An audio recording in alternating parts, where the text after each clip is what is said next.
करें स्टार्ट। तो हमने जो ओलंपिक के बारे में पढ़ा था, उसके बाद की जो चीज़ें हैं वो है कि ओलंपिक पुरस्कार। ओलंपिक पुरस्कार जो प्रतियोगिता होती है उसमें हम 3 व्यक्ति निकालते हैं, फर्स्ट पोजीशन, सेकंड और थर्ड।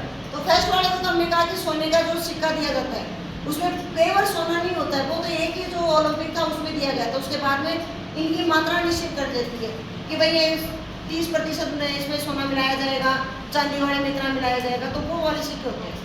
तो पहले वाले को हम सोने का सिक्का तमगा देंगे, द्वितीय वाले को चांदी का और तीसरे को हम कांस्य का देंगे।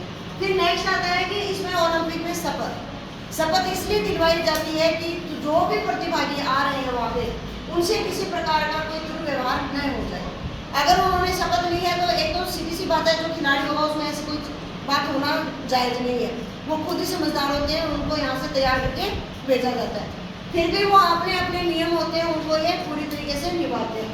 तो ये कह रहे हैं कि हम शपथ लेते हैं कि हम इन ओलंपिक खेलों की स्पर्धा में वफादारी व नियमों का पालन करते हुए इन खेलों के इच्छुक हैं। खेलों के गौरव व अपने राष्ट्र की गरिमा को बनाए रखते हुए हम खेल भावना से इन खेलों में भागीदारी लेंगे। ये शपथ उन सभी खिलाड़ियों को दिलवाई जाती है जो वहाँ पे पार्टिसिपेट करने के लिए आए हुए हैं। साथ ही आता है कि नियम।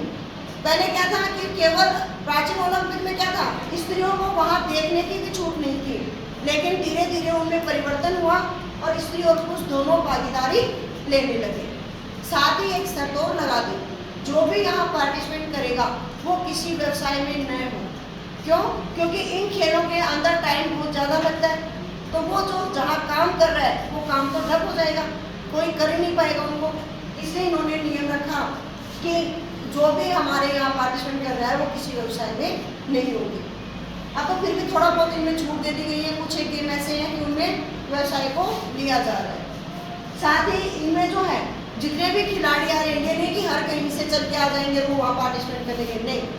हर देश में अलग अलग ओलंपिक समितियाँ बनी हुई है और उनके द्वारा ही उन खिलाड़ियों को वहाँ भेजा जाता है।